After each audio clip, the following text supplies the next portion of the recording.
आदित्य जी, श्री महाराष्ट्र हरिवंश। से। गुरुदेव, आपके चरणों में कोटि कोटि प्रणाम। गुरुदेव, क्या मन का नाम जप में नहीं लगना और नाम जप करते हुए जलन पैदा करना, और इसके बावजूद अगर हम जबरदस्ती नाम जप करें तो हमें भगवत प्राप्ति होगी? बिल्कुल यही पद्धति है, यही पद्धति है। पहले नाम में जलन इसलिए होती है कि मन अपवित्र रहा है, तो ताप के द्वारा उसके पाप भस्म होंगे। पाप के बाद पाप की प्रवृत्ति, जिससे पाप होता है, वो वासना भस्म होगी। इसलिए बहादुर वही है जो अंदर की व्यथा को सहता हुआ, मन चंचल है, अशांत है, फिर भी वो नाम जब करता चला जाता है तो धीरे धीरे धीरे वो भगवान के नजदीक पहुंचता जाता है। एक एक नाम जप हमारे को ऐसे पुष्टि प्रदान कर रहा है, जैसे हम कई दिनों के भूखे हों और एक एक कवल अन्न पावें, तो वो कवल जाकर क्षुधा निवृत्ति भी कर रहा है, तुष्टि भी कर रहा है, पुष्टि भी कर रहा है। लेकिन हमें समझ में नहीं आएगा। समझ में तब आएगा जब आधा पेट हो जाएंगे। वो जलन पैदा करेगा। कई दिन के भूखे हो और एक कवल पवा के रोक दिया जाए तो जलन नहीं पैदा करे। ऐसे बहुत जन्मों का भूखा है आनंद का मन, अब उसको नाम जब जपाते तो उसका पाप नष्ट होता है, उसका ताप नष्ट होता है। अब उसको नष्ट होने दो, उस जलन को सह जाए। सहत सहत बाढ़े भगति, सहत सहत बाढ़े भगति, गृहतन गुरुहित गार, गृहतन गुरुहित गार, हार अपनी करी मानत। अपने गुरुदेव को अपना जीवन समर्पित कर दिया, उनकी आज्ञा के अनुसार चल रहे, अपने को हार गए, अहंकार का त्याग कर दिया, तो उनकी भक्ति बढ़ती चली जाती और भगवान को प्राप्त हो जाते हैं। इसमें चिंता नहीं करना, बिल्कुल ठीक चल रहे हो। जलन को केवल बर्दाश्त करना है, उबना नहीं, नाम छोड़ना नहीं। महाराज जी, जैसे नाम जप निरंतर और बढ़ाएंगे तो जलन सहन करने की सामर्थ्य भी बढ़ती जाएगी। बिल्कुल बढ़ती जाएगी। एक दिन इतना आनंद आएगा कि रो पड़ोगे, जलन का नामो निशान नहीं रहेगा, नाच पड़ोगे। ऐसे उफान आनंद की आती है, जैसे दूध को गैस पे चढ़ा दो ना तो उफान नहीं आती, ऐसे आनंद की उफान आती है। एक रोने का मन होता है, इतना आनंद, इतनी उन्मत्तता। ऐसा थोड़ी कि सदैव जलते रहोगे। थोड़ी यात्रा है जिसमें हमारे पाप ताप नष्ट होते हैं जब तक। फिर जब आनंद मिलता है तो परमानंद, आनंद नहीं परमानंद। हाँ, देख लेना बस, चुपचाप। आज भी अगर शरीर छूट जाए तो अब भी कल्याण हो जाएगा, क्योंकि नाम चल रहा है। और अगर कहीं जीते रहे और नाम चलता रहा और सत्कर्म करते रहे, पाप कर्म नहीं हुए, तो स्थिति आ जाएगी, आनंद की स्थिति आ जाएगी। राकेश कुमार जी, राजस्थान से। राधे राधे महाराज जी। महाराज जी, जब मैं भागवतिक मार्ग पर चल रहा हूं तो अपने दुष्कर्मों को महसूस कर पाता हूं, और मार्ग पर चलते चलते मैं अपने दुष्कर्मों को मिटाता भी हूं, और कहीं अगर संशय है तो दूर भी अपने सामर्थ्य अनुसार करता हूं। लेकिन यदा कदा अधिकांश दुष्कर्मों को दूर करते करते मृत्यु से भय क्यों लगने लगता है महाराज जी? जबकि शरीर राग है, शरीर में प्रियता है, और भजन बढ़ाओ, इसका राग नष्ट हो जाए तो आप ऐसे अपने को देखेंगे जैसे एक कपड़े में आपका शरीर ढका हुआ है। तो अगर आपको इस कपड़े का ज्ञान है कि ये मैं नहीं हूँ, तो इसके नष्ट होने के लिए या इसके त्यागने के लिए आपको कोई ज़्यादा मेहनत नहीं करनी पड़ेगी, क्योंकि आपको ज्ञान है कपड़ा है। लेकिन शरीर के प्रति कपड़ा भाव नहीं है, शरीर के प्रति मैं भाव है। आप देखो ना, और भगवान कह रहे वशांश जीर्णानि यथा विहाय। ये शरीर क्या है? बोले जीव का एक कपड़ा है। तो जैसे नया कपड़ा प्राप्त होने पर पुराने कपड़े त्यागने में कोई शोक नहीं होता, ऐसे होना चाहिए। पर वो ज्ञान अभी हमारे अंदर जागृत नहीं, तो हमें शरीर सहित भगवान को समर्पित हो जाना चाहिए। देखो, बिना गुरु कृपा के यही बंधन नहीं कटता। जड़ चेतने ग्रंथि पड़ गई और यद्यपि मृषा पर छूटति कठिनाई। इस शरीर का राग इतना जोर को बैठा कि कहीं ना कहीं आपसे अगर कोई पूछे तो आप भी यही उपदेश कर दो कि तुम कोई शरीर थोड़ी, शरीर तो मरने वाला पांच भौतिक है, तुम तो भगवान के अविनाशी अंश। इतना तो ज्ञान है आपको, लेकिन इस ज्ञान का साक्षात्कार नहीं है। जब इसका साक्षात्कार हो जाएगा तो शरीर से राग खत्म हो जाएगा, फिर मृत्यु से कोई भय नहीं रहेगा। क्योंकि वास्तविक मृत्यु शरीर पर प्रहार करते, आप पर नहीं। आप पर तो नैनम छिन्दन्ति शस्त्राणि नैनम दहति पावका न चैनम क्लेदयन्ति आपो न शोष्यति मारुता। लेकिन शरीर में इतनी ममता है कि जरा सा भी तो वो मेरे को होता है, क्योंकि इससे ममता है।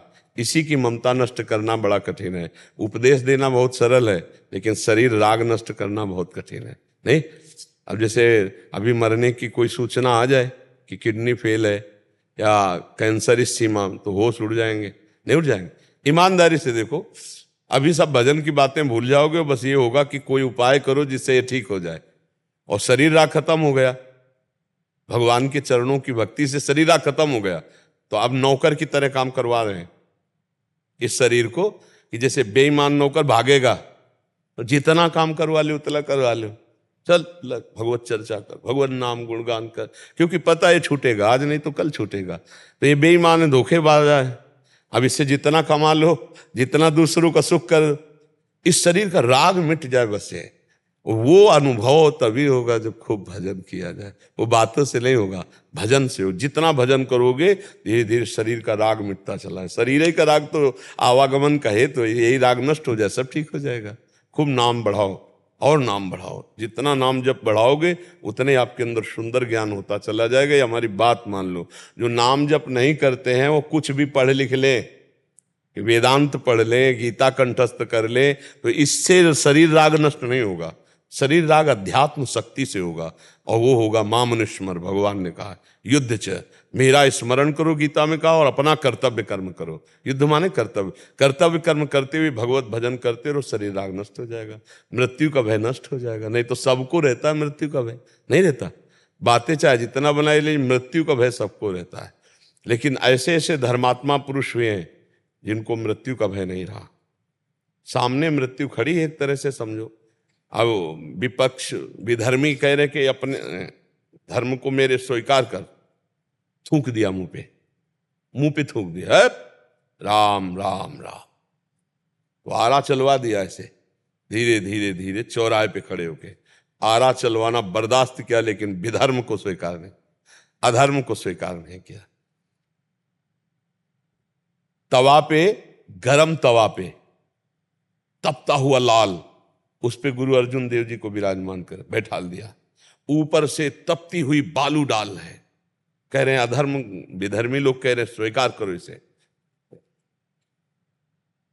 और ऊपर से क्या कह रहे, तेरा किया मीठा लागे, वाहेगुरु का किया मीठा लागे, परमेश्वर का किया मीठा लागे। ये बात समझ ला, ये है शरीर राग का त्याग। प्रवचन कर लेना सरल है, लेकिन जब प्राणों की बाजी लगे उस समय अपने धर्म में, तब समझ में आया कि भक्ति का रंग है। नहीं, अभी अगर एक तरफ तलवार खींच दी जाए, नहीं ये खा, ये पी, ये स्वीकार कर, तो लगेगा यार खा पी के जिंदा तो रहेंगे, फिर भजन कर लेंगे। लेकिन महापुरुषों ने अधर्म स्वीकार नहीं किया और गर्दन कटवा दी, प्राण त्याग। ये है धर्मनिष्ठा, ये है शरीर राग त्याग। तो उसी मार्ग में उन्हीं के हम बच्चे हैं, उसी मार्ग में चलना। पर भजन, जितना अधिक भजन सुमिरन होगा उतने अधिक ज्ञान होगा, उतने शरीर राग का त्याग। भला ऐसी स्थिति में कि जब विधर्मी इतना कष्ट दे रहे हैं और वो कह रहे तेरा किया मीठा लागे, प्रभु से कह रहे तेरा किया मीठा लागे, है ना कठिन बात। अब सत्य बात है कि ये शरीर राग रहित है महापुरुष, ये दिव्य स्थिति को प्राप्त है।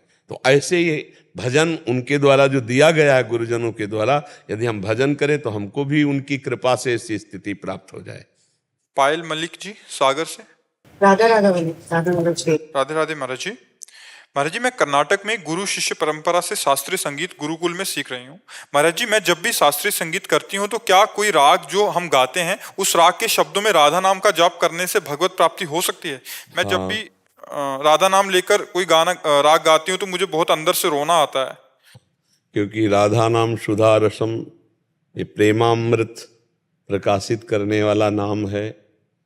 अगर हम किसी भी, इसीलिए हम हर ध्वनि के लिए आदेश किए अपने यहाँ, हर ध्वनि में राधा नाम इसीलिए गाया जाता है कि जैसे आधुनिक रजोगुणी चित्त वृत्ति वाले हैं वो सात्विक वृत्ति से नाम नहीं जप सकते, तो जो फिल्मी दुनिया है उनमें भी गाया जा सकता है राधा नाम। तो वो राधा नाम गा गा करके इसीलिए कि उसको भी सुने। तो किसी भी राग में हम नाम यदि गा रहे हैं तो नाम तो सच्चिदानंद में है ना, वो अपना प्रभाव दिखा के रहेगा।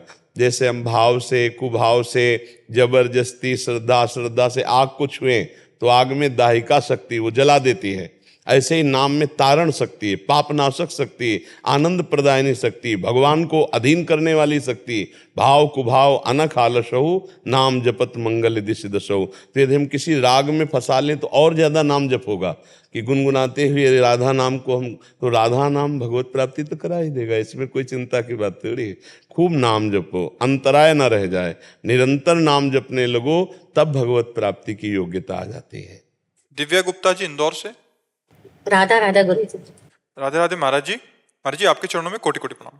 गुरुजी मैं अपने माता पिता को लेकर बहुत चिंतित रहती हूँ। माता जी को आधे घंटे जाप करने के लिए बोलती हूँ तो कहती है मैं 10 मिनट से ज्यादा जाप नहीं कर सकती, क्योंकि हमने ऐसा कितने केसेस देखे हैं, ज्यादा भक्ति करोगे तो ज्यादा दुख भोगना पड़ेगा। वैसे भी मनुष्य जन्म दोबारा तो मिलना नहीं है। ऐसे में पिताजी से 4 धाम जाने को कहती हूँ तो वो कहते हैं कहीं कुछ हो गया तो पूरा घर बिखर जाएगा, इसलिए घर में ही ठीक है। भगवान की माया। उनको कैसे प्रेरित करो? नहीं, आप भजन करो। जिसका चित्त भगवान में स्थित होता है वो 21 पीढ़ियों को तार सकता है। पक्का समझो, पूरे कुल का उद्धार हो सकता है यदि हमारा चित्त भगवान में लग जाए।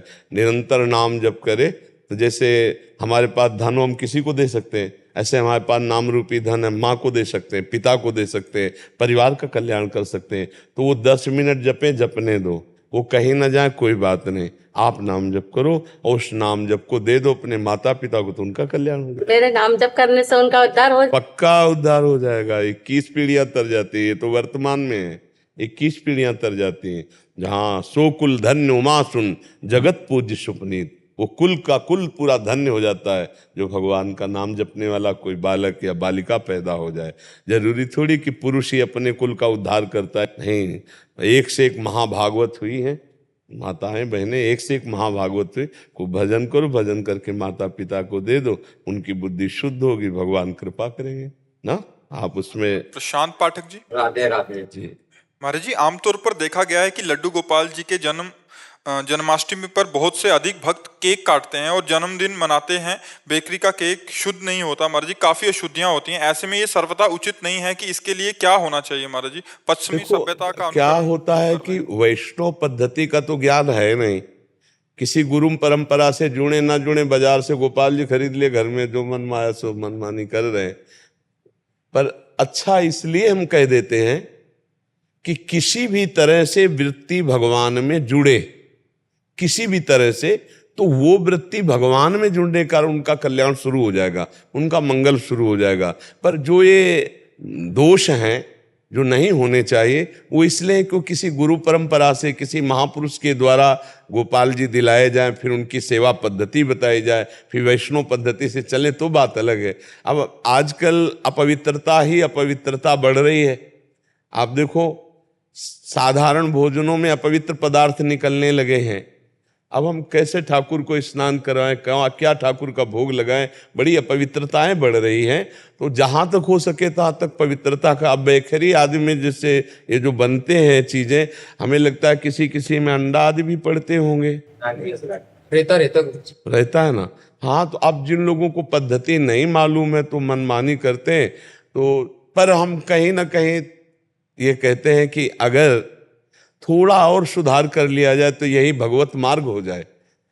प्रभु को किसी भी बहाने से चिंतन में आना, हमारे गोपाल जी, हमारे लाल जो हमारे प्रभु, हाँ वो तो किसी भी बहाने से आना, हमारा चिंतन भगवान से जुड़ जाए, बस हमारा कल्याण हो जाए। बाहरी जो सेवा है उसका फल है आंतरिक चिंतन जुड़ जाए। अरे अभी गोपाल जी को नहलाया नहीं, अभी गोपाल जी को जल का भोग लगाना, अभी गोपाल जी को दूध का भोग लगाना, कई बार गोपाल जी का स्मरण आया तो उस जीव का कल्याण हो जाएगा।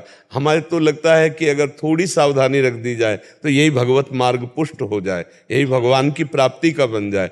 कल हम चर्चा कर रहे थे एकांतिक में ही कि जब पूतना जहर लगाकर स्तन में भगवान को छठी के दिन पिलाने गई तो भगवान ने उसे परम पद दिया, और गोपाल जी को थोड़ा भाव करके अगर दूध पिलाओगे तो तुम्हारा कल्याण हो जाए, तो आश्चर्य की बात क्या है।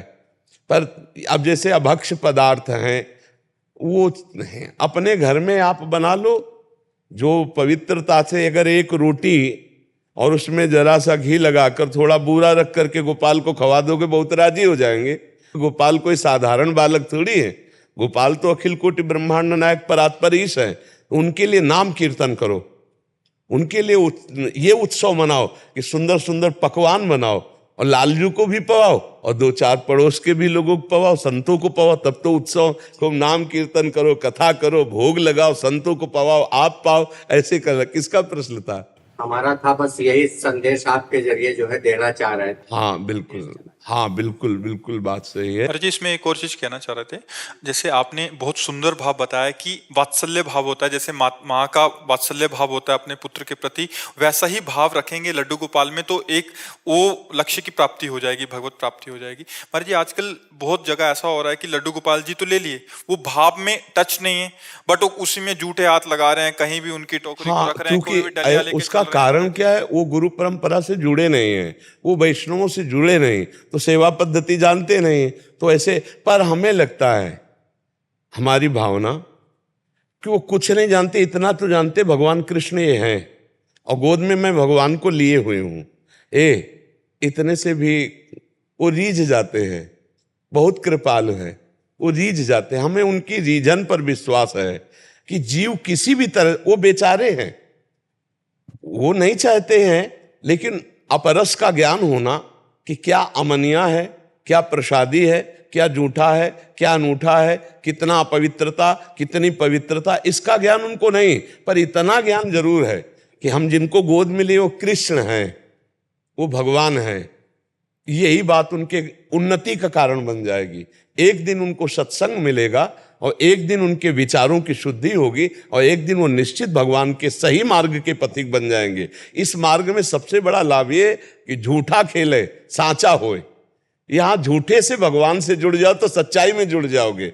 मेरे गोपाल जी, मेरे लालजू, मान लो गोद में लिए हैं। तो आज का जो समय है, आज के समय में जहां इतना भ्रष्टाचार बढ़ रहा है, जहां इतना व्यभिचार प्रवृत्ति बढ़ रही, व्यसन प्रवृत्ति बढ़ रही, वहां खिलवाड़ में ही सही गोपाल जी को तो गोद में लिए हो। अगर गोपाल जी के प्रति इतना है कि ये कृष्ण है, तो किसी भी तरह से स्मृति कृष्ण से जुड़ी तो हरि स्मृति सर्व विपद विमोक्षणम, वो भगवत स्मृति उनकी विपत्तियों का नाश कर देगी, उनका मंगल कर देगी। और कहीं ये अनुभव होने लगा कि गोपाल जी हमारा बहुत साथ दे रहे हैं और गोपाल जी पर प्यार और विश्वास बढ़ने लगा, तो सब बढ़िया बात बन जाएगी। कभी न कभी तो भगवान ऐसा सत्संग उनके कान में पड़ेगा जिससे उनका सुधार हो जाएगा। पर उन्होंने भगवान को लिया है गोद में। मेरे गोपाल जी, गोपाल जी कौन है इतना पता है, कृष्ण है, सच्चिदानंद प्रभु है, तो कल्याण शुरू हो गया। अनजाने में भी उनका कदम परमार्थ की तरफ चल पड़ा। अब जो उसमें कमियां हैं, वो जगत गुरु श्री कृष्ण है, वो ऐसी जगह सुनवा देंगे जैसे आपसे प्रश्न करवा दिया। तो ये जब सुनेंगे तो लाखों लोग इसमें सुधार करेंगे। वो नाम कीर्तन और बढ़िया बढ़िया भोग लगाओ और स्वयं ठाकुर जी को पवाओ, फिर प्रसादी पाओ, संतों को पवाओ, ऐसा होता है। अब बढ़िया जन्मदिन मनाना है, आ जाओ वृंदावन, ठाकुर जी का घर है वृंदावन। एक दिन वृंदावन में आकर वो अपने लाला का जन्म उत्सव मना ले गए। तो ये जो सुधार की बात आपके अंदर आई तो उन्हीं कृष्ण ने ही प्रेरणा की, और ऐसे लोग जब सुनेंगे तो उनका सुधार होगा, तो सच्ची भक्ति उनके अंदर आ जाएगी। तो अगर हम झूठे से भी कृष्ण नाम लें, झूठे से भी कृष्ण सेवा शुरू करें, तो सच्चा भाव श्री कृष्ण प्रकट कर देते, क्योंकि वो कृपालु हैं। हम अज्ञानी जीव हैं, हमसे गलती हो सकती है, लेकिन वो ज्ञान समुद्र है, वो हमको ज्ञान का मार्ग देंगे, जैसे आपके अंदर प्रेरणा की। और ये प्रेरणा लाखों के कान में जाकर सुधार कर सकती है, अगर वो स्वीकार करेंगे तो। भगवान बड़े कृपालु हैं, कैसे भी भगवान से जुड़े। जाकी रही भावना जैसी, प्रभु मूरत देखी तिन तैसी। और जा पर जेहिकर सत्य सनेहु, सोते ही मिले न कछु संदेहु। जैसे हम भावना से भगवान में जुड़ेंगे, भगवान वैसे ही हमारा मंगल करेंगे।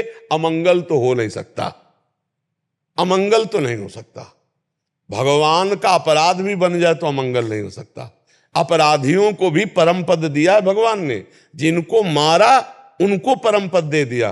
फिर वो तो नहीं ज्ञान है, जैसे भी भोग लगा रहे तो भगवान को भोग पवा रहे, भगवान से जुड़ रहे, तो भगवान उनके सुधार के लिए आप जैसे से प्रश्न करवा रहे कि अगर सुनो और ये सुधार कर लो तो मंगल तो पक्का हो जाएगा। जिसने कैसे भी सही भगवान से जुड़ा उसका मंगल तो पक्का हो जाएगा, अमंगल नहीं हो सकता, क्योंकि भगवान मंगल भवन है।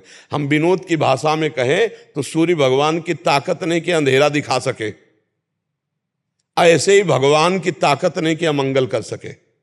विनोद की भाषा में जैसे सूर्य भगवान जब तक रहेंगे तो अंधेरा नहीं हो सकता, ऐसे ही भगवान जब तक है हमारे जीवन में तब तक अमंगल नहीं हो सकता, क्योंकि वो मंगल भवन है। वो कभी किसी का मंगल नहीं किए। जिनको मारा तो ऋषियों को दुर्लभ परम पद उनको दे दिया। फिर जो भगवान का एन किन प्रकारेण भजन कर रहे हैं, भगवान से जुड़े हैं, उनका तो मंगल हो ही जाएगा।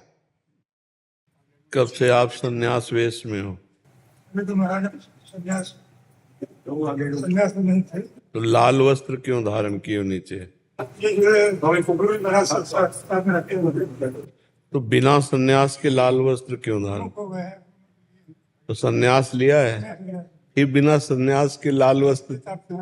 देखो आज है हमारे गुरु थोड़ा सा जो है पर देखो, पर हमारी बात ये समझना है कि ये सन्यास के बिना भगवा वस्त्र नहीं धारण किया जाता, उससे अपराध लगता है। आप नीचे भगवा धारण किए हो। अगर सन्यास अर्ध सन्यास दिया जाता है तो ऊपर भगवा होता है, नीचे सफेद होता है। फिर पूर्ण सन्यास होता है तब दोनों भगवा धारण। आप नीचे भगवा धारण किए हो, ऊपर राम नाम ही ओढ़े हो। इससे पता चलता है कि आप अपने धर्म के अनुसार नहीं वेश लिए हो। वेश के तो धर्म के आज हम इसी बात से दुखी होकर कह रहे थे कि देखो हम लोग क्या हो रहा है कि हम अपने आचार्य परंपरागत, अपने साधु परंपरागत ना चल के मनमानी वेश धारण कर रहे हैं, मनमानी आचरण कर रहे हैं। तो उससे क्या होता है, फिर साधुता की निंदा होती है। एक आचार्य परंपरागत चलो। जब आपने संन्यास नहीं लिया तो भगवा नहीं धारण करना चाहिए। कौन से गुरुदेव हैं जिन्होंने संन्यास ना देने पर आपको भगवा वस्त्र पहनने के लिए अलाउ कर दिया? ऐसा नहीं है। जब हमारे सब धर्म विरुद्ध आचरण होंगे तो हम कैसे भगवत प्राप्ति कर पाएंगे? वेश की हम मान्यता कैसे कर पाएंगे? आप समझ रहे हैं ना? हमने आदर दिया है, आपको आसन दिया है, और आसनों पर बैठने का वही अधिकारी होता है जिसने आसन दिया उसके समकक्ष हो या उससे श्रेष्ठ हो। पहली बात, आपने गुरुजनों का संग नहीं किया। नहीं, आसन को प्रणाम करके नीचे बैठना चाहिए, इसलिए कि आप अभी संन्यास नहीं लिए हैं, आप अभी सन्यासी नहीं हुए हैं और भगवा वस्त्र धारण किए हैं। इसलिए आपको पहली दृष्टि में ही, पर हमने आपका आदर इसलिए किया कि वेश भगवान का स्वरूप होता है। और आपने वेश भी तो गुरु भगवान से नहीं लिया है ना, तो इसलिए हम आपके सुख के लिए कह रहे हैं। तो हमने तो आपका सम्मान किया है, आदर किया है, पर हम कह रहे हैं कि यदि आप सन्यास का भगवा वस्त्र धारण, तो वेश क्यों नहीं ले लेते? आप मंत्र क्यों नहीं ले लेते? सन्यासी क्यों नहीं बन जाते? आप सन्यासी हो नहीं, सन्यासी का वेश धारण क्यों? यही आज हमारे देश में पाखंड की वृद्धि कर रहा है। लाल वस्त्र पहने, पूछो किससे लिया, कोई मतलब नहीं। अपने आप पहन लिया, अपने आप मांग रहे हैं, अपने आप ऐसा कर। ये वेश मंगतों का वेश नहीं है, ये बादशाहों का वेश है। 20 मिनट के लिए भिक्षुक बन करके 4 घरों में 4 रोटी मांग ली, जीवन भर के लिए बादशाह है। ये थोड़ा समझना पड़ेगा इस विषय में। नहीं तो गुरुजनों की शरण में हो, अगर सन्यास में हो तो आपको त्रिपुंड लगाना चाहिए। सन्यास में हो तो गुरु का भेष धारण करना। ना अपने गले में रुद्राक्ष की कंठी पहनी, कहाँ कंठी कहाँ है? कंठी है कंठी जो है नीचे है। कहाँ? फिर से बने गए थे ना, वो तो निरंतर कंठ से लगी रहती। फिर भी हम आपसे स्वागत करके कह रहे हैं, आप गुरु से नियमानुसार वेश धारण करो। आपके चरणों में आना चाह रहे हैं। नहीं, हम तो आपको केवल सलाह दे रहे हैं कि गुरु की शरण में हो, आचार्य परंपरा से चलो। आज हमारे जो साधुता में पाखंड फैल रहा है, जो दोष फैल रहा है, वो यही कारण है कि ना तो गुरु की मान्यता है, ना गुरु संप्रदाय के अनुसार चला जा रहा है। भेष पहन लिया गया, मनमानी आचरण में पैसा मांग रहे हैं, कोई शराब पी रहा है, कोई ऐसे चल रहा है, और लोग समझते हैं साधु हैं। साधु ऐसे नहीं होते। साधु प्राण त्याग सकते हैं लेकिन अधर्म आचरण नहीं कर सकते। साधु प्राण त्याग सकते हैं लेकिन पैसा नहीं मांग सकते। साधु प्राण त्याग सकते हैं लेकिन किसी का अहित अमंगल, किसी के कठोर वचन, मतलब समझो बहुत बड़ा मार्ग है साधु का। तो इसलिए कृपा करके आप साधु वेश धारण किए तो आप संप्रदाय आचार्य अनुसार धारण कीजिए और चलिए, तो भगवान की प्राप्ति हो जाएगी। नहीं ऐसे जीवन, भाई भंडारे में चले जाओगे, 100 रुपया मिलेगा, भोजन मिलेगा, खाओ पियो मौज करो, लेकिन भगवत प्राप्ति तो नहीं होने वाली ना। भगवत प्राप्ति के लिए तो साधना करनी पड़ेगी ना, है भटक रहे हैं इसी तरह। हाँ, इसीलिए सावधान हो जाओ जिससे तुम्हारा मंगल हो जाए। मनुष्य देह मिली है भगवत प्राप्ति के लिए, प्रभु भटकने के लिए नहीं मिली है। इससे आपको रुपया मिल जाएगा, भोजन मिल जाएगा, लेकिन भगवान की प्राप्ति का मार्ग नहीं मिला तो फिर फायदा क्या हुआ? और ये जो गृहस्थों का अन्न है, गृहस्थों के द्वारा दिया हुआ धन है, ये हराम का नहीं है। एक एक का हिसाब होगा। अगर भजन नहीं है और दान पुण्य लिया जाए तो वो दान पुण्य हमारी बुद्धि भ्रष्ट कर देगा और हमको दुर्गति प्रदान करेगा। ये हराम का पैसा नहीं, गृहस्थों का मेहनत की कमाई से जो हमें देते हैं, तो हम अपनी मेहनत की कमाई उनको देना है। भजन तपस्या साधना, उनका मंगल हो, वो सुखी रहें। उनके पास धन है, उन्होंने अन्न धन दिया, हमारे पास भजन रूपी धन है, तपस्या हम अगर ऐसा नहीं तो भोगना पड़ेगा। फिर गुरुजन कहते थे गृहस्थों के अन्न के बड़े बड़े दांत, भजन न करोगे तो फाड़ डालेंगे आंत। ये कोई साधारण नहीं दान पुण्य भंडारा खाना, इसके लिए तपस्या और भजन चाहिए। तो खूब भजन करो, संप्रदायानुसार आचार्य के गुरुजनों के शरण में होकर फिर वेश धारण करो। वेश भगवान का और हमारा गुरु प्रदत्त नहीं है, तो फिर इससे हानि हो जाएगी। प्रणाम नमस्कार जैसे लोग करते हैं, फिर उससे सब हमारा दुर्गति हो जाएगी। इसलिए कोई प्रणाम नमस्कार करे तो उससे भी भजन जाता है हाँ, और हमारे सुकृतों का क्षय होता है। हाँ क्षय होता है। इसलिए साधु के पास कुछ नहीं रहता भगवान के सिवा। निंदा करने वाले पाप ले जाते हैं, दुख भोग करके पाप नष्ट कर देते हैं। प्रणाम नमस्कार करने वाले भजन ले जाते हैं और जीवन मुक्त होकर, शुभ अशुभ दोनों से मुक्त होकर वो जीवन मुक्त भगवान को प्राप्त हो जाते हैं। इसलिए तो संतों को चलते फिरते तीर्थराज कहा गया है, संतों को परोपकारी कहा गया है। इसीलिए तो उनके आगे सर झुकाया जाता है कि वो अपने लिए भजन नहीं करते, संसार के लिए भजन करते। यही तो आज हो गया, किसी के भी आगे संत लग जाता है, किसी के आगे भी मतलब, तो वो सब गड़बड़ हो रहा है। फिर लोगों को लगता है देखो संत ऐसे, देखो संत ऐसे। और आचार्य परंपरागत कोई मतलब नहीं, कोई आचार्य परंपरागत बिरला ही चल रहा है, नहीं तो सब मनमानी चल रहे हैं। कौन गुरु के अधीन होके चल रहा है, कौन गुरु की आज्ञा मान रहा है, सब मनमानी। आज पर जी जो वेश होता है वो गुरु प्रदत्त तो होता है, गुरु बिना प्रदत्त ऐसे मतलब ऐसे थोड़ी जैसे आप वेश धारण किए डांट लग जाए। पर जी एक आए थे वो कह रहे कि हमें स्वतः प्रेरणा हुई एक अव्यक्त सत्ता की, तो हमने वेश धारण कर लिया। तो फिर आप क्या मिल जाएगा, करके देख लें, करके देख लें। अहंकार की पुष्टता ही होगी। बिना गुरुजनों की शरण में गए अहंकार, जब भगवान सर्वव्यापी सर्व ज्ञान समुद्र वो संदीपिनी जी के चरणों में बैठ करके ज्ञान प्राप्त कर रहे हैं, वो वशिष्ठ जी के चरणों में बैठ के प्राप्त कर रहे हैं। जो जगत गुरु भगवान अवतार लेते हैं वो जब गुरु बनाते हैं तो औरों की बात क्या है, औरों की बात क्या है। गुरु की बिना शरण में हुए कोई अहंकार का नाश कर सकता है। हमने अपने आप से भेष धर लिया, हम अपने आप से कर लिए, तो फिर क्या है, ऐसे है। ऐसे मान्यता बाजार से खरीद के वर्दी पहन लो, उसकी मान्यता होगी क्या? मान्यता होगी जब सरकारी बिल्ला लगेगा। मतलब जब सरकारी से मुठभेड़ होगी ना तो बंदी बना लिए जाओगे। मतलब एसएसपी डीएसपी की आप नौटंकी नाटक में जो वर्दी होती है उसे चढ़ा के घूमो रोड में, और जब असली अधिकारी मिलेगा ना तो तुम्हें जेल के अंदर डाल देगा। क्यों डाल देगा भैया? खरीद के लाए पैसा से, पहना है तो बोले उसकी योग्यता है आपके अंदर, उसकी लायकात है, आप दिखाइए आप कहाँ से पास करवाए, कहाँ से आप एसपी हैं, कहाँ से आप डीएसपी हैं। तो डीएसपी एसपी की वर्दी केवल पहन लेने से थोड़ी होती है, सरकारी उसमें मोहर भी चाहिए। ऐसे बाबा जी का भेष पहन लेने से थोड़ी होता है। किस गुरु परंपरा से हो, किस आचार्य ने दिया है? साधु किसे कहते हैं, संत किसे कहते हैं, बात बहुत दुर्लभ होती चली जा रही है। इसीलिए मनमानी आचरण बढ़ते चले जा रहे हैं। जी एक और चीज आपसे समझना चाह रहे थे, जैसे संत तो स्थिति है, जैसे आपसे हमने सीखा है कि संत एक आंतरिक स्थिति है, बाहरी वेश मात्र नहीं है। बट आजकल क्या हो रहा है महाराज जी, कोई सफेद डाला, एकदम दाढ़ी मूछ नहीं रखा हुआ, क्योंकि जो अल्पज्ञ लोग हैं, जो समझते नहीं, अविवेकी हैं, वो उनको भी संत साधु कह देते हैं। साधु की दो ही पद्धति है, जो बैरागी हैं, बैरागी की दो ही पद्धति है। लंगोटी बंद होगा, नीचे खुला वस्त्र होगा, ऊपर जो वस्त्र धारण गुरु परंपरा से दिया गया, और बाल या तो पूरे के पूरे रखे होंगे और या पूरे के पूरे मुड़े होंगे। सेटिंग नहीं होगी।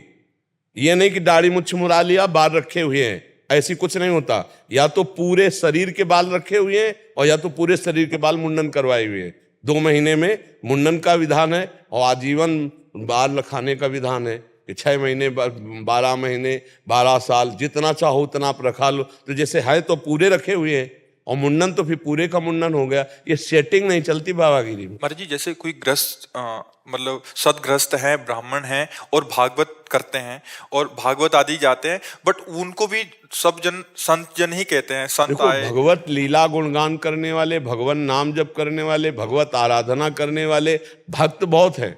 भक्तों की, अब जैसे भागवत प्रवक्ता भगवान के भक्त है, उनके पत्नी है, उनके पुत्र है, उनके पूरे परिवार है, वो भागवत है, माँ भागवत है। लेकिन जो ये लगता है संत महात्मा, साधु महात्मा, ये विरक्त वेश के लिए लगता है। गुरु परंपरा, हाँ, गुरु परंपरा से 2 मार्ग हैं। एक गृहस्थ मार्ग है, तो गृहस्थ मार्ग के महाभागवत जन हैं, भगवान की चर्चा करते हैं, भूरिदा जना है।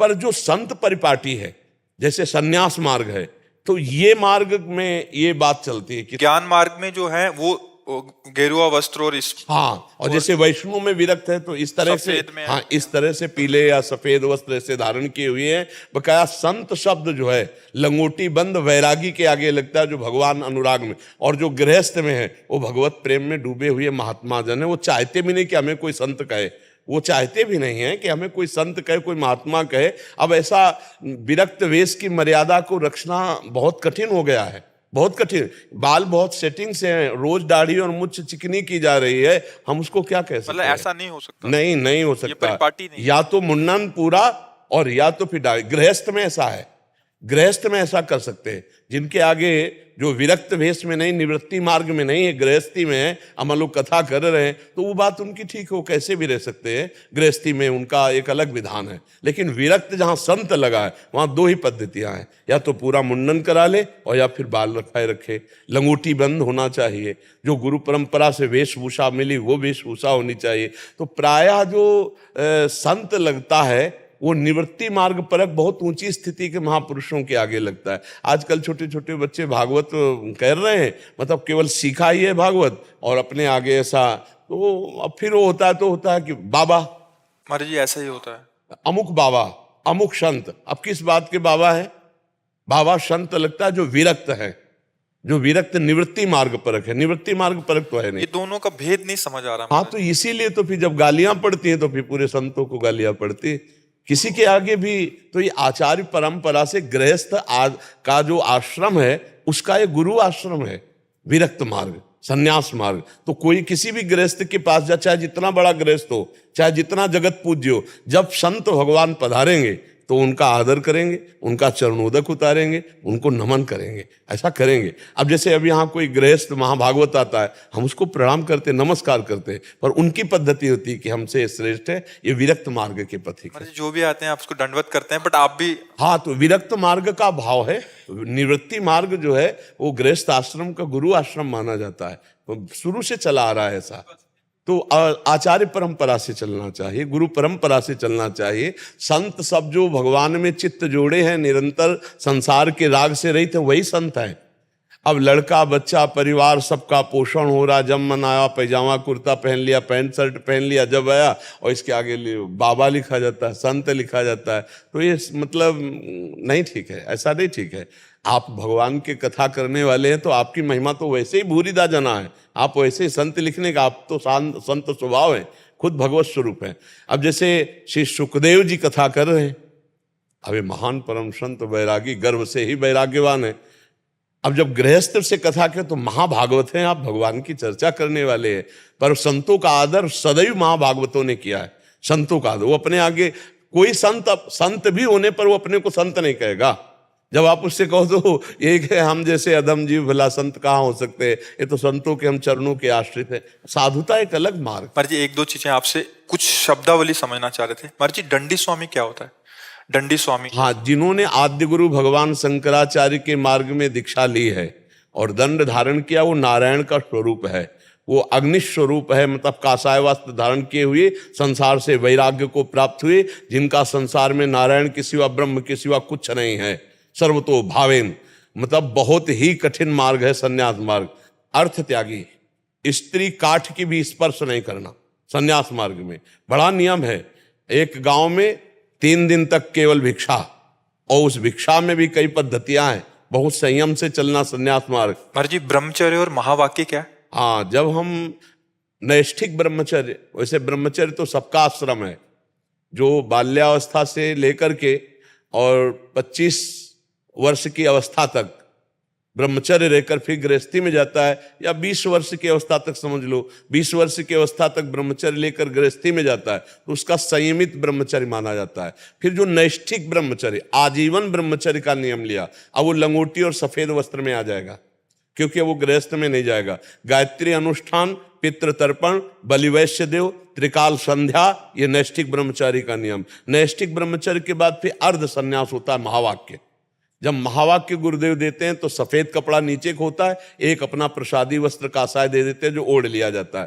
त्रिपुंड धारण करना, कंठी धारण करना और नीचे श्वेत, ऊपर अरुण वस्त्र, भगवा वस्त्र धारण करना, ये महावाक्य का। और महावाक्य के बाद फिर संन्यास होता है।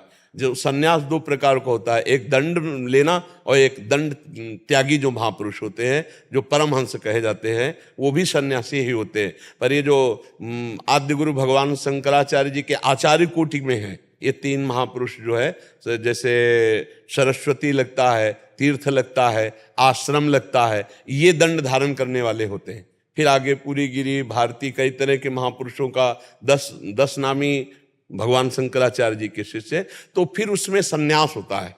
नैष्ठिक ब्रह्मचर्य के बाद महावाक्य और महावाक्य के बाद सन्यास होता है। वो सन्यासी मोक्ष स्वरूप भगवान नारायण का स्वरूप माना जाता है। जैसे दंड लिए खड़े हो, तो कोई चाहे कल दंड लिए हो और हम चाहे 50 वर्ष से साधना कर रहे हैं, लेकिन उठ के खड़े होकर उनके चरणों में झुकना एक कर्तव्य है, जब वो दंड धारण किए हुए हों, और वो ब्रह्म ऋषि को ही प्राप्त होता है। कल परसों कोई आए थे आप, इसलिए हाँ, तो वो जो शास्त्रीय पद्धति है कि वो हर वैष्णव चाहे जो कोई हो उठकर खड़ा हो जाएगा, उनका सन्यास का आदर करेगा, क्योंकि नारायण स्वरूप है। और वैष्णव पद्धति में, वैष्णव पद्धति में है कि 2 मार्ग हैं। अब जैसे नैष्ठिक ब्रह्मचर्य से वो गृहस्थ मार्ग में गया, तो वो गुरु से दीक्षा लेकर के घर गृहस्थी में भजन करते हुए भगवत प्राप्ति करेगा। और एक है विरक्त मार्ग में, तो विरक्त मार्ग में जो गुरुदेव भेष देते हैं, उसी का आजीवन निर्वाह करते हुए जो गुरुजी मंत्र उपासना देते हैं, अपनी वैष्णव पद्धति से चलना। पर विरक्ति में कोई कमी नहीं, जैसे वो सन्यास में विरक्ति है, ऐसे ही सन्यास में विरक्ति है। ये भी सन्यास है, वैष्णव में भी सन्यास है। जो सर्व कर्मों को भगवत समर्पित है, वो सर्व कर्मों का त्याग है, वहाँ सब संबंधों का त्याग है, यहाँ सब संबंधों का समर्पण। सबकी ममता ताग बटोरी, ममपन बने बांध बर डोरी। पर दोनों वैराग्य की चरम सीमा, और वो आत्मरति को प्राप्त होते हैं, भगवत रति को प्राप्त होते हैं, पर विरक्ति दोनों की ही होती है। महाराज जी, पंडित किसे कहते हैं? पंडित जो शब्द आता है वो ब्रह्म ज्ञानी का आता है। विद्या विनय संपन्ने ब्राह्मणे गविहस्तनी स्वनीच सुपाकेचा पंडिता समदर्शिना। जो समदर्शी सर्वत्र भगवान का बोध प्राप्त किए, उसे पंडित कहते हैं, वही ज्ञानी है। पंडिता समदर्शिना, पंडित उसे कहते हैं जो सर्वत्र भगवान का अनुभव कर लेता है। महाराज जी, हम गांव आदि में तो ये देखते थे, जो ब्याह आदि कराते हैं उनको हम पंडित जी कहते थे। हाँ, कहते हैं, पर पंडित शब्द की जो व्याख्या है गीता के अनुसार, विद्या विनय संपन्ने, देखो इसमें ब्राह्मणे भी है। जो विद्या विनय संपन्न ब्राह्मण में, गाय में, हाथी में, कुत्ते में, चांडाल में एक ही परमात्मा को देखता है, उसे पंडित कहते हैं। जो समान भाव से सबको देखता है, उसे पंडित। पंडित शब्द की व्याख्या है। पर गांव में हाँ पंडित जी उनको भी कह देते हैं। ज्यादातर यही हाँ, पंडित पर शब्द ज्ञानी महापुरुष के लिए है, जो सर्वत्र ब्रह्म दर्शन कर रहा है। उसमें जाति पक्ष की बात नहीं है, वो ज्ञानी महापुरुष है। तो प्रेम और ज्ञान एक ही बात है। जो पराबोध तत्व है आत्मरति, वो और भगवत प्रेम, ये एक ही स्थिति है। प्रेम में अद्वैत स्थिति आती है और ज्ञान में भी अद्वैत स्थिति आती है। प्रेम में अद्वैत प्रेम करने वाला नहीं रहता, केवल प्रेमास्पद रहता है, और ज्ञान में दूसरा कोई नहीं रहता, केवल मैं रहता है। वो शुद्धमय ब्रह्म स्वरूप ही है। दोनों चरम सीमा के है, इधर ब्रह्मबोध और इधर प्रेम, इसलिए दोनों को पंडित कहा गया। महाराज जी, एक लास्ट महाराज जी, हम जैसे बीए आदि करते हैं, बीएससी करते हैं, वैसे ही शास्त्रीय ज्ञान जो होता है, तो एक शास्त्री हो जाती है और एक आचार्य होती है। तो आचार्य, बहुत सारे आचार्य भागवत जी करते हैं, तो इसलिए उनको भागवताचार्य कहा जाता है, या किसी के आगे शास्त्री। पर ये पढ़ाई लिखाई का है, लेकिन जो आचार्य हैं वो अवतार लेते हैं। जैसे भगवान निम्बारकाचार्य, भगवान वल्लभाचार्य, श्री हिताचार्य, श्री स्वामी हरिदास जी, आद्य गुरु भगवान शंकराचार्य, ये जो आचार्य अवतरित होते हैं, ये साक्षात भगवान का स्वरूप होते हैं। और ये जो आचार्य लगता है, पढ़ाई वाला आचार्य लगता है। हाँ, ये पढ़ाई वाला आचार्य, वो अवतारी आचार्य है। आचार्य और भगवान में इतना किंचन मात्र अंतर नहीं है, पर ये जो शास्त्री और आचार्य लगता है, ये व्याकरण के द्वारा जो पढ़ाइयाँ उनकी डिग्रियों में लगता है। जी,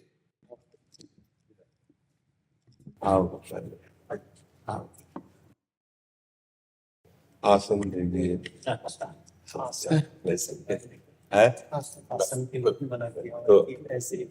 अब जैसे एक प्लास्टिक की चेयर अगर हो जरा, कुर्सी, एक कुर्सी आप विराजे। जब तक आप ले बैठेंगे तब तक कैसे नहीं। आओ, भाग्य आप दर्शन दिए। सीधे होके बैठ, ऐसे वस्त्र सेवा कर सकते हैं, सफेद वस्त्र है, आपको अगर आ गया।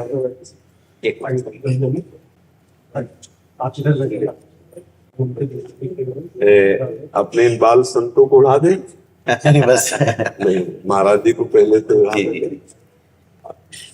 अंदर की तरफ माता जी जी सभी और अंदर की तरफ लाओ हमारे बाल संतोष को बता देते माता जी से रिवर्स लग जाए आप सारा काम से इसके विषय में आगे हम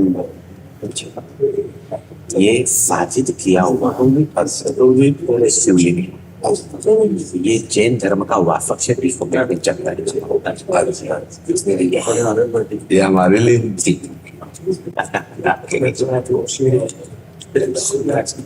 एक से दो को मिला हमारे सुख के लिए ले वैसे हम आपके चरणों में बैठते हैं, पर शरीर अस्वस्थ होने के कारण गुरुजनों के चरणों में बैठने में जो सुख है वो आसन में बैठने में नहीं है, पर दोनों की दिख खराब है इसलिए इसको आसन की जरूरत होती है। ऐसी विपरीत परिस्थिति में भी ईश्वर ने जो आपको अतुलनीय शक्तियां प्रदान की है और जिन शक्तियों के माध्यम से अनंत संसार जो आपकी वाणी का लाभ उठा रहा है, ये देख करके हमारे मन में अत्यंत प्रसन्नता हो रही है। इसमें केवल आप संतों का कृपा बल काम करता है। जो संतों का एक करुणा में स्वभाव होता है, उसी करुणा में स्वभाव से पोषित होकर अगर देह भाव से युक्त हो जाएं अभी, तो अभी कोई सामर्थ्य नहीं है, लेकिन इस देह को यंत्रवत केवल चलाया जा रहा है और हम उसे देख रहे हैं, केवल बस इस भाव से चल रहा है जी। मैं जैन धर्म के श्वेतांबर आमनाय से जैन संतों को ये अच्छा, उसमें एक है दिगंबर दो परंपरा है जी। भगवान महावीर की जो परंपरा है वो दो परंपरा है। जी। एक श्वेतांबर परंपरा जिस हम बिलोंग करते हैं, एक दिगंबर परंपरा जो वस्त्र रहित जी हाँ जो परंपरा होती है। तो हम भ्रमण करते हैं और भ्रमण करते करते पैदल भ्रमण करते करते अयोध्या नेपाल आदि भ्रमण करते करते इधर आना हुआ। जैन परंपरा में जैन शास्त्रों में वैकुंठ ब्रज आदि का अनेक स्थानों पर वर्णन। मन में एक बड़ी तमन्ना थी, कृष्ण जी की जो पवित्र भूमि है, तो उस भूमि के निहारने के लिए, दर्शन करने के लिए आने का भाव था। हमारा मथुरा में एक बहुत प्राचीनतम जैन मंदिर हाँ है कल्पद्रुम पार्श्वनाथ मंदिर। तो वहां के लोगों ने मुझे स्पेशल आग्रह किया कि गुरु जी आप यहाँ तक पधारे हैं तो एक बहुत अच्छे सुलझे हुए उच्च संत है, अगर उनसे आपकी मुलाकात होगी। ये तो आपको दर्शन देना था महाराज जी, इसलिए और सनातन धर्मों जी इन दोनों धर्मों की जो एक वाक्यता है वो बहुत आपके विचारों में बहुत अच्छा होगा। महाराज जी, मुझे आज तक कभी ये अनुभव ही नहीं हुआ कि कोई और धर्म है जी। हमें ये लगता है जितने भी धर्म हैं सब आत्म स्वरूप के हैं, इसलिए मुझे और कोई धर्म नहीं है। सब हमारे गुरु भाई लगते हैं, सब हमारे घर के लगते हैं, हमें आज तक कोई पर लगा नहीं। बराबर, बिल्कुल। हमें सब अपने लगते हैं। जैसे आप आए ना, हमें लगता है मेरी आत्मा आए, मेरे प्राण आए, मेरे जीवन आए मुझे कृतार्थ करने के लिए। मुझे कभी ऐसा नहीं लगा। और पूज्य श्री महामहिम महावीर स्वामी जी की वाणी पढ़ी है जी, तो हमें कहीं किंचन मात्र भी अलगाव नहीं लगा महाराज। नहीं, मूल जो सिद्धांत है जी। मूल जो बातें हैं, बस महाराज जी हमें मूल पकड़ना है। ऊपर की डालों के विभाग में अगर हम जाएंगे तो परेशानियां आ जाएंगी, और जब मूल में आते हैं तो हमें एक ही कृपा नजर आती है। एक भी शब्द का कोई अंतराय ना हमें गुरुवाणी में मिला है और ना हमें पूज्य श्री महावीर स्वामी जी की वाणी में मिला है और ना किसी महापुरुष की मिला है। बीच में जो उस ऊंचाई पर नहीं पहुंचे वहां खंडन मंडन की बातें आती हैं, लेकिन ये तो उन लोगों की प्रवृत्ति है जी जो बाह्य प्रवृत्तियों में ही, मतलब हाँ भाई जी जी जी जिन लोगों जी। को आत्मचिंतनता की बात है जी वे खंडन मंडन हाँ, ये जी। क्या है। मेरे गुरुवर आचार्य श्री नवरत्न सागर ईश्वर जी महाराज हैं, जिनके पास मैं 5.5 वर्ष की उम्र में गया था। 6 वर्ष की उम्र में जैन परंपरा में श्रमण बना था। उन्होंने मुझे एक ही बात कही थी कि जहां सद्गुण है वहां नमन है, जहां सद्गुण है वहां नमन है। बहुत अच्छा आपके बारे में सुना था। आपकी जो कुछ विचारधारा है वो भगवान महावीर के बहुत नजदीक प्रतीत होती है। बहुत ऐसा लगता है कि एकदम प्रेम, करुणा, वात्सल्य, कृष्ण का जो दीर्घदर्शिता तो मन में भाव थे। हम अर्ली मॉर्निंग सुबह विहार किया, पैदल चलते हैं जैन संत से। और हमारे विनीत जी ने बताया था कि आपको इतने बजे के समय है, हम सब साधु एकदम अर्ली मॉर्निंग सुबह आए और आज मुलाकात हुई। सबसे अच्छी बात जो है, संत से जब मिलते हैं सौहार्द खिलता है, आनंद की अनुभूति होती है। और कुछ आनंद शब्दों में व्यक्त किया जा सकता है, कुछ आनंद नहीं किया, अनिर्वचनीय, हाँ, अनिर्वचनीयम प्रेम स्वरूप। शब्दों में जो व्यक्त किया जा सकता है उसकी सीमा है। सीमा है, बिल्कुल बिल्कुल महाराज। जो शब्दों में व्यक्त नहीं कर सकते हैं वो असीमा है, अनंत है, असीम है। काफी हमारे जैन अनुयायी, जैन परंपरा के अनुयायी वो आपको बराबर सुनते हैं और आपसे हमारे बीच में वो एक सेतु बने हुए हैं। जैन मुनियों को एक मर्यादा होती है, तो वो कुछ आधुनिक उपकरणों का उपयोग नहीं कर पाते। तो हमें कैसे मालूम पड़ेगा, हमें कैसे पता चलेगा कि भाई आपकी भावनाएं हम तक कैसे पहुंचेगी? लेकिन हमारे बीच में जो सेतु बने हुए लोग हैं, वो लोग हमारे बीच में, आपका और हमारे बीच में सेतु बने हुए हैं। अभी मैं गोरखपुर में था तो अच्छे संतों की चर्चा हुई कि भाई एक ऐसे संत होने चाहिए सनातन परंपरा में, हिंदू परंपरा में भिन्न भिन्न उंगलियां हैं, भिन्न भिन्न लोग हैं, जहां ऐसे संत मिलना चाहिए कि जिनको देख करके संपूर्ण समर्पण हो जाए। तो उसकी कुछ 2-5 मिनट चर्चा हुई थी, 2-5 जो संतों की चर्चा हुई थी उसमें एक आपका भी जिक्र हुआ था। तो तभी से मेरे माइंड में था कि अपन जाएंगे, मिलेंगे। एक विडंबना है हमारी जो सनातन परंपरा है, इसमें तो विडंबना है। एक वाक्य था, एक किताब, उसमें कहीं कहीं प्रॉब्लम है। आज आपके जैसे जो विरले संत हैं जो विचारधाराओं के अंदर सभी को समाहित करने की कोशिश करते हैं, जो महावीर को भी जोड़ लेते हैं, जो कृष्ण को भी जोड़ लेते हैं, जो राम जी को भी जोड़ लेते हैं, जो सिख संगत को भी जोड़ लेते हैं, ऐसे संगत के साथ में अगर हम आगे बढ़ते हैं तो जो विभाजनकारी जो तत्व हैं, जो विपरीत परिस्थितियों में जो भी समाज चल रहा है, इतनी विषम परिस्थिति है महाराज। मैं तो पैदल, हाँ, आप भ्रमण करते, आप देखते हैं, बिल्कुल। मैं गांव के उस अंतिम छोर तक जाता हूँ, पैदल चलना रहता है, जंगलों में जाते हैं, गांव में भ्रमण करते हैं। परिस्थितियां वैसे अनुकूल नहीं, बिल्कुल नहीं महाराज, बिल्कुल नहीं है। विशेष करके जो हमारी युवा पीढ़ी है, मैं क्या बताऊं, धर्म के संस्कारों के प्रति बहुत भटकन पैदा हो रही है। और अगर कोई धर्म में कुछ विपरीतता उनको नजर आती है, किसी भी धर्म में कोई विपरीतता नजर आती है, तो वो हंसी की पात्रता उन लोगों के दिमाग में आती है। हाँ, साधु के प्रति तो उपहास की भावना है, उपहास की भावना आती है। लेकिन जब आपके जैसे संत होते हैं तब उनका माइंड डाइवर्ट होता है। संत जी, मैं एक आपको निवेदन कर रहा हूं, सबसे बड़ा जो आचरण होता है जी, संसार का सबसे बड़ा उपदेश होता है। आप सबसे बड़ा जो उपदेश आचरण, हम जैसे पैदल चलते हैं, कोई भी, हम तो समझ, लोग हमको नहीं जानते कि हम जैन संत हैं। जैन संत है ये लिमिटेड लोग जानते हैं, हमारी वेशभूषा, हमारा ये तो लिमिटेड लोग जानते हैं। पूछते हैं कि क्यों पैदल क्यों चलते हो, क्या काम? तो जब हम कहते हैं उनको कि ईश्वर की प्राकृतिक व्यवस्थाओं का हम हिस्सा बन रहे हैं। ईश्वर ने जो नेचुरली प्रकृति बनाई, गाड़ी क्यों बढ़ेगी? नेचुरल वास्तविकता जो जिस प्रकार से नेचुरल है उसको हम जीते हैं। ये छोटे छोटे संत भी उसी प्रकार से जीते हैं, हम क्या है इसी प्रकार से जीते हैं। तब उनमें जो परिवर्तन आता है, उनमें जो भाव आता है, खूब खूब आनंद मिलता है, खूब प्रसन्नता। सुबह जब हम 2 बजे निकलते पैदल तो यहाँ से लेकर वहां तक 70-80 हजार नौजवान होते हैं।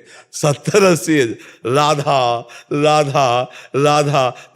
तो लगता है कि संतों की, भगवान की बड़ी कृपा है जो आज हमारे नौजवान बदल रहे हैं, आज बदल रहे हैं। नहीं महाराज, साधु वेश का उपहास ही करना उनको आता है, क्योंकि आधुनिकता की पढ़ाई पढ़ी और ऐसे सीरियल देखे और ऐसी बातें समाज में उनके सामने डाली गई जिससे संतों का स्वरूप एकदम उनको लगा कि पाखंड, दम्भ, फ्रॉड केवल। तो वो असली संतों के प्रति भी वही नजारा रखते हैं। परिस्थितियां भी ये है जी महाराज जी, दुख भरी परिस्थिति, बड़ी विकट विषम परिस्थितियां, विशेष करके सनातन हिंदू संतों को टारगेट बना करके वेब सीरीज चलेगी, फिल्में बन, हाँ, उससे नए बच्चों के अंदर भावनाएं, नए लोगों को मालूम नहीं, जी, नए लोगों को तो वो मोबाइल के अंदर वेब सीरीज चालू करी, कुछ फिल्म देखी और फिल्म में पर्टिकुलर हमारे ही संतों को जी जी टारगेट बना करके उनको ये दिखाया जाता है। ठीक हो सकता है, कुछ परसेंटेज हो सकता है। हाँ महाराज जी, इसमें क्या हुआ कि हम लोगों में जो भगवत लक्ष्य नहीं बनाए हुए हैं और उन्होंने अर्थ और वासना भोगों की पूर्ति के लिए भेष रखा, और जब उनके पास वैभव एकत्रित हुआ तो उस भोग का प्रदर्शन किया, तो वो प्रमाण मिल जाने के कारण नए नए बच्चों को और अश्रद्धा हो गई। तो जब उनके सामने सत्यता का प्रमाण रखा जाएगा तो ऐसा नहीं सब में भगवान उनकी बुद्धि बदलेगी, जरूर बदलेगी। बहुत से नौजवान भाई को देख करके हमारी उम्मीदों के अंदर एक नया विश्वास प्रकट हुआ है। जैन परंपरा में किसी भी प्रकार की परिस्थिति में और जितने भी जैन संत, जिसमें हमारे जितने भी हैं यहाँ पर या हिंदुस्तान में जितने भी कोई भी संप्रदाय, कोई भी सूर्य अस्त होने के बाद हाँ, खान पान विभाग बना, चाहे जितनी गर्मी, तो ये आप सच फरमा रहे हैं कि भाई अगर जीवन की अगर शुद्धता प्रक्रिया है तो उसको अपने आप में ऐसा भोजन जो तामसिक भोजन हो, तामसिक आहार, वो साधना में तो अवरोध पैदा करेगा, व्यवधान पैदा करेगा। तामसिक आहार व्यवधान साधना में हो ही नहीं सकता। इसलिए हमारा जो आहार है, भगवान महावीर ने यही कहा कि तामसिक आहार, कोई भी तामसिक प्रवृत्ति नहीं। और आपकी जो विचारधारा है, सबको साथ में जोड़ने की जो भावना है, और बस आप गुरुजनों का आशीष रहे कि हम जब तक श्वास प्राण रहे तब तक आप संतों की, समाज की यही सेवा बने कि जो आप संतों से जूठन मिली है ज्ञान की, वही सबको पवा सके। बस हम प्रभु से प्रार्थना करेंगे, ईश्वर आपका जो स्वास्थ्य, हमने थोड़ी सी जानकारी निकाली है आपके बारे में, लेकिन उसके बावजूद भी अनुकूल परिस्थिति में तो सारी दुनिया चलती है। अनुकूल परिस्थिति में तो सारी दुनिया चलती है, लेकिन विपरीत परिस्थितियों में भी जो ये आपने जो मजमा बना रखा है। हम जयपुर जा रहे हैं, यहाँ से हमारा वर्षावास 4 महीने के लिए जयपुर चातुर्मास। जैन संत केवल 4 महीने ही एक जगह स्थिर रहते हैं, 8 महीने उसकी भ्रमणता होती है। वैसे प्रायः संन्यास विरक्ति का यही नियम है, हर संप्रदाय की विरक्ति का नियम है कि चातुर्मास एक जगह, इसके बाद आप भ्रमण कर सकते हैं, ऐसा जी। पर खूब प्रसन्नता होगी। हमने अपनी साधना में भी, हमारी आराधना में उपासना होती है, जैन परंपरा में प्रतिक्रमण होती है, साधना होती है, उसमें भी हम जरूर आपके विषय में ईश्वर से प्रार्थना करेंगे कि ऐसे संत अगर होते हैं तो क्या समाज में बड़ा विघटन चल रहा है, बहुत विकट विषम परिस्थितियां हैं, बहुत विषम परिस्थितियां हैं महाराज जी, बड़ी विषम परिस्थितियां हैं। और ऐसी विषम परिस्थितियों में भी आप, विपरीत परिस्थिति में भी जो शरीर तो साथ दे नहीं दे, मन जो है हमारा जी, मन में तो हर समय इतना आनंद बना रहता है आप गुरुजनों के प्रताप से कि इसकी कोई परवाह नहीं। एक आत्मबल, एक भागवतिक बल, एक ऐसा चैतन्य बल जागृत है, वो हमारा नहीं है, वो आप सब गुरुजनों के द्वारा दिया हुआ, क्योंकि सेवा करवानी है। कि किंचन मात्र कहीं कोई हमको ऐसा महसूस नहीं होता कि मैं बीमार हूं, और जब यहां से हटूंगा तब बीमार हो जाऊंगा। फिर सैया में पड़ जाऊंगा, फिर 4 लोग वो सब लीलाएं होगी। पर जब तक बैठे हैं तब तक एक अमोघ शक्ति काम कर रही है, गुरुजनों की, आप सब महापुरुषों की शक्ति काम कर रही है। और ये निश्चित केवल कुछ समय के लिए है।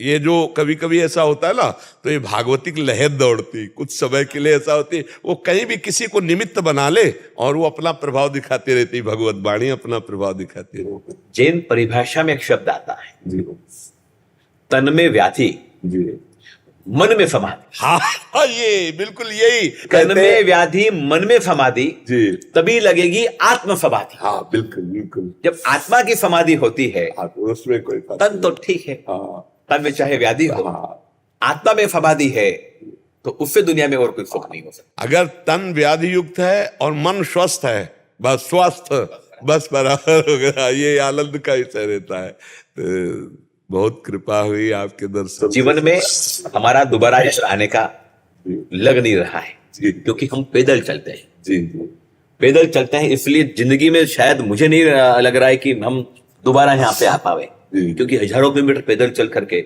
हमारा मूलतः गुजरात, राजस्थान, मध्य प्रदेश, महाराष्ट्र, ये विचरण का ज्यादा स्थान है। एक हमारा बहुत बड़ा तीर्थ है समेत शिखर जी, तो उस परंपरा, उसके लिए हमारा यहाँ आगमन हुआ था। और फिर ये सब इच्छा हुई कि चलो यहाँ पर सब, ये वृंदावन की भूमि है, ब्रज की भूमि है, मथुरा की भूमि है, तो और हमारे जैन तीर्थंकरों की भी भूमि है, ये जैन कल्याणक भूमि है। अयोध्या जहां पर मैं गया था, तो वहां पर 19 कल्याणक भूमियां हैं। भगवान ऋषभदेव, भगवान जितने भी तीर्थंकर है, वहां पर उनका जन्म हुआ था, वहां पर उनकी समाधि हुई थी, वहां पर उनके हुए थे। आपका इतना प्रेम है, अतिथि का सत्कार, संतों का सत्कार, ये तो आपके रोम रोम में भरा हुआ है। आपके चेहरे से ये प्रतीत हो रहा है एक जैन संतों को आपने जो आज मान दिया, इसलिए हमारा प्यार दिया।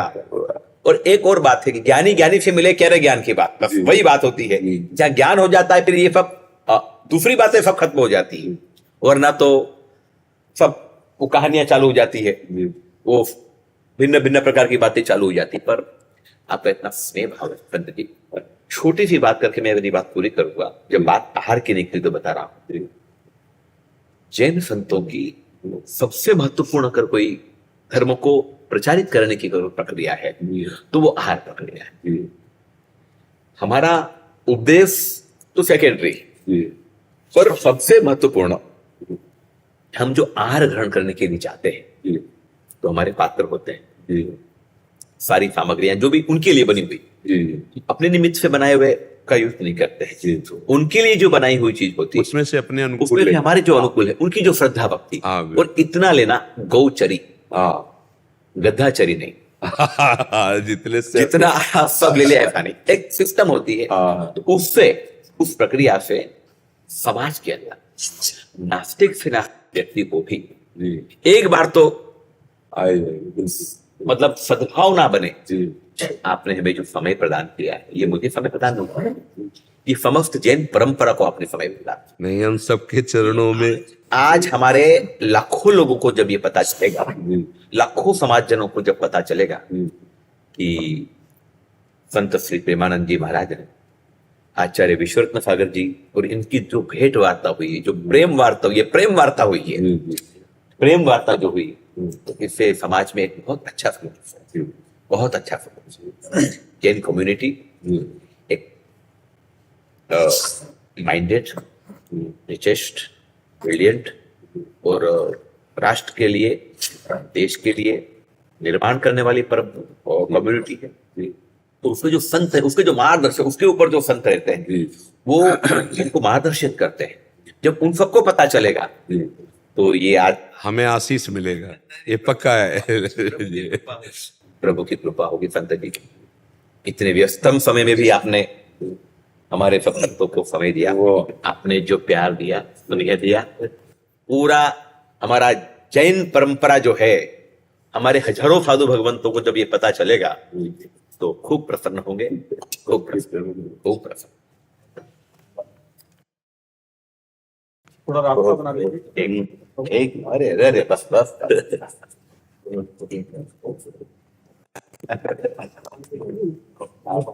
कभी कभी दास की तरह स्मरण कर थोड़ा कभी कभी संपर्क करेंगे जी कभी जी जी गुरु की आज्ञा में सदैव रहना जी, जी। गुरु के लिए जीवन समर्पित कर देना जी जी सुनो क्या बोल रहे हैं ए बेटा सबसे क्या बोल रहे हैं जरा जो मन की जीवन शिक्षा का है प्रकाश कहीं भी किसी के जीवन में प्रकाश हुआ है तो अब गुरु को समर्पण जो तन मन प्राण से तन वांग मनोभिरमले सोहम तविवास्थिता शरीर मन और वाणी से अपने को गुरु का जो गुलाम समझता है सेवक समझता है वही जगत में सबसे बड़ा महान बनता है। जो अपने गुरु के अधीन रहता है वही सबसे महान बनता है। अपने गुरु की आज्ञा पे रहो, कभी मन को चंचल मत होने देना, तो फिर देख लेना गुरु कृपा क्या बना देती है। नहीं चल, चल, चल, चल, चल, चल, चल, चल, चल,